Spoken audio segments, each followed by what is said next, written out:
আমি এখানে আসছি, আমার উদ্দেশ্য হলো যে আমাদের যে ব্রাক আছে, ব্রাক থেকে যে কৃত্রিম প্রজনন, এরা যে গাভী বাছুর কৃত্রিম প্রজনন করে, এই বাছুর প্রদর্শনী এবং পুরস্কার বিতরণ অনুষ্ঠানে আমি এখানে আসছি।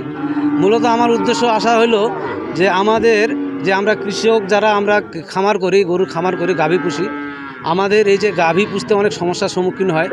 তো এই জিনিসগুলো আমাদেরকে বোঝানোর জন্য ওনারা নিয়ে এসে আমাদের এইখানে লোকাল ডাক্তার, বিশেষ করে আমাদের সায়েম ভাই, উনি আমাদেরকে বীজ দিয়ে থাকেন এবং আমরা ইতিপূর্বে আমি 3টা বাছুর পেয়েছি এবং 3টাই 100% বীজ আমার ইনশাল্লাহ। এবং সেই বাছুরগুলো আমি মোটামুটি 1 লাখ প্লাস করে বিক্রি করছি এবং পাশাপাশি আমার গাভী প্রায় 25 লিটারেরও বেশি দুধ দেয়।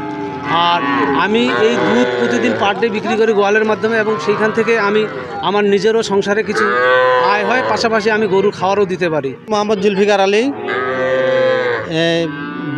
ব্রাক কৃত্রিম প্রজনন এন্টারপ্রাইজের উদ্যোগে বাছুর প্রদর্শনী মেলায়, মানে যতদিন থেকে বাছুর প্রদর্শনী মেলা হচ্ছে ততদিন থেকে আমি বাছুর নিয়ে আসি এখানে আর কি। এবং এই মহতি উদ্যোগ গ্রহণ করার জন্য ব্রাককে আমি সাধুবাদ জানাই। আমার দেশি গরু ছিল, দেশি গরুর 5 লিটার পর্যন্ত দুধ হইতো ওই দেশি গরুটার। ওইটা থেকে ব্রাকের সিমেন্স নিয়ে ওই গরু থেকে প্রথমে 15 লিটার হয়েছে। এখন আস্তে আস্তে ওই গরুর নাতিপুতি হইতে হইতে এখন প্রায় 35 থেকে 40 লিটারের মতো আমি দুধ পাচ্ছি আমার খামারে। আমার খামারে অনেকগুলো গরু আছে, প্রতি বছরে আমি 7-8টা করে বিক্রি করি আর কি। শুরু থেকেই এটা আমি মনে করি যে একটা ভালো একটা উদ্যোগ। আমি চাকরির পাশাপাশি একটা খামার করতেছি এবং আমার খামারে আরও 2-3 জনের, আমি দেখাশোনা করি, আমি বাদেও আরও 2-3 জনের কর্মসংস্থান হয় এখানে। এই জন্য আমি ব্রাককে অনেক ধন্যবাদ জানাই এবং আমি শুরু থেকে শুধু ব্রাকের সিমেন্টসে ব্যবহার করি। অন্য কোম্পানি আমাকে অনেকবার সিমেন্ট দেওয়ার জন্য চেষ্টা করছে। আমাদের আছে বাছুর প্রদর্শনী অনুষ্ঠান হইল। এই অনুষ্ঠানে আমাদের যে স্যারেরা আছে জেলা উপজেলা সবাই আসছিল, সবাই আমাদেরকে পরামর্শ দিল, আমাদেরকে বলল বেশি বেশি করে গরুকে ঘাস খাওয়াইতে হবে, ভালোভাবে যত্ন নিতে হবে। ইভেন আমরা আমাদের ছেলে মেয়েকে যেভাবে লালিত পালিত করি এইভাবে পালিত হবে, তাহলে আমরা উন্নত করতে পারবো। আমরা খামারি হিসাবে আমি আমার স্যারদের কাছ থেকে যে পরামর্শটা পেলাম, আমার আন্তরিকভাবে তাদেরকে শুভেচ্ছা জানাই যে তারা আমাদেরকে এত ভালো পরামর্শ দেওয়ার জন্য। এবং ব্রাক কৃত্রিম প্রজনন এই এন্টারপ্রাইজের উদ্যোগে যে আজকে বাছুর মেলা হইলো, এই বাছুর মেলাটা অনেক সুন্দর ছিল।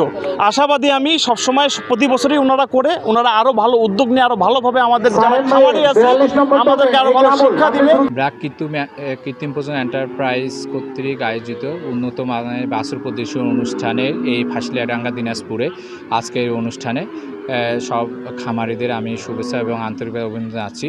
তবে আমি একটু বলতে চাই, ব্রাক কৃত্রিম প্রজনন এন্টারপ্রাইজ 1987 সাল থেকে এই কৃত্রিম প্রজননের কাজটি করে থাকে, সরকারের পাশাপাশি এই কাজ করে। পরবর্তীতে 2000 সাল থেকে নিজস্ব বুলি স্টেশনে এবং ফ্রোজেন সিমেন্ট উৎপাদনের মাধ্যমে গোটা দেশে আমরা আসলে 64টি ডিস্ট্রিক্টেই এই বীজ সরবরাহ করে থাকি।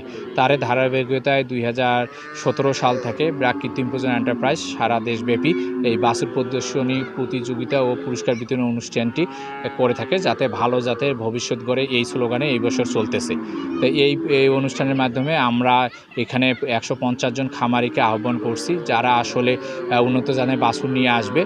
এইখান থেকে আমরা 35 জন খামারিকে আমরা রিওয়ার্ড দিতে চাই। এখানে আমাদের বিভিন্ন ধরনের প্রথম পুরস্কার অ্যান্ড্রয়েড মোবাইল ফোন আছে, 2 থেকে 5 জন পাবে এবং আরও আকর্ষণীয় পুরস্কার আছে। আমরা চাই যেন খামারিরা উৎসাহিত হয় এবং কৃত্রিম প্রজননের মাধ্যমে জাত উন্নয়ন করতে পারে। এই মর্মেই ব্রাক কৃত্রিম প্রজননের এই বাছুর প্রদর্শনী ও প্রতিযোগিতা অনুষ্ঠানের আয়োজন করছে। বিসমিল্লাহির রহমানির রহিম। দিনাজপুর সদর উপজেলার ফাঁসিলাডাঙ্গা বাজারে ব্রাক কৃত্রিম প্রজনন এন্টারপ্রাইজ করতে আজকে বাছুর প্রদর্শনী পুরস্কার বিতরণ অনুষ্ঠানে আমরা এখানে প্রাণী সম্পদ বিভাগ দিনাজপুর থেকে উপপরিচালক জেলা কৃত্রিম প্রজনন কেন্দ্র দিনাজপুর মহোদয় উপস্থিত আছেন, আর উপস্থিত আছেন জেলা কৃত্রিম প্রজনন দিনাজপুর, আর উপস্থিত আছেন উপজেলা প্রাণী সম্পদ কর্মকর্তা সদর দিনাজপুর এবং ব্রাকের বিভিন্ন পর্যায়ের কর্মকর্তা, কর্মচারীবৃন্দ এবং খামারিবৃন্দ। আসসালামু আলাইকুম। আসলে আমরা এখানে প্রাণী সম্পদ বিভাগ থেকে আমরা যে সমস্ত কর্মকর্তা এখানে উপস্থিত হয়েছি, আমরা এসে এনাদের প্রদর্শনীর স্টল ঘুরে দেখলাম এবং আমরা বিভিন্ন শ্রেণীর যে আমরা খামারি আছে, খামারি বৃন্দের সঙ্গে কথা বললাম, তাদের সমস্যার কথা শুনলাম এবং আমরা প্রাণী সম্পদ বিভাগ থেকে কী ধরনের সহায়তা করা যায় এবং তাদেরকে সেবা দেওয়া যায় সেই পরামর্শ তাদেরকে দিলাম। তা আমরা সবসময় একটা কথা বলে থাকি যে আমরা প্রাণী সম্পদ বিভাগ এবং সরকারি এবং বেসরকারি সমন্বিতভাবে আমরা কাজ করে থাকি এবং সমন্বিত কাজের মাধ্যমে আমরা এই কৃত্রিম কার্যক্রম গতিশীল করার চেষ্টা করছি। আমরা চাই যে আমাদের যে প্রাণী সম্পদ বিভাগ দুধ, মাংস এবং ডিম 3টা প্রাণী আমিষের যোগান দিয়ে থাকে। আমরা ইতিমধ্যেই খাদ্যে মাংসে আমরা স্বয়ংসম্পূর্ণতা অনেকটা অর্জন করেছি, ডিমের স্বয়ংসম্পূর্ণতা অর্জন করতে কিন্তু আমরা দুধে কিছুটা পিছিয়ে রয়েছি, ঘাটতি রয়েছে।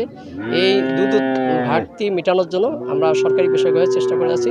তাই দুধের ঘাটতি মেটাতে গেলে অবশ্যই আমাদের উন্নত জাতের গবাদি পশু লালন করতে হবে এবং উন্নত জাতের গবাদি পশু লালন পালন করতে গেলে আমাদের কৃত্রিম পদ্ধতির দিকে নজর দিতে হবে এবং কৃত্রিম পদ্ধতির মাধ্যমে জাত উন্নয়নের মাধ্যমে আমাদের দুধ উৎপাদন করা যায়, সেটাই আমরা সরকারিভাবে চেষ্টা করছি। পাশাপাশি আমাদের বিভিন্ন বেসরকারি যারা প্রতিষ্ঠান তারাই এই কাজটা করতেছে।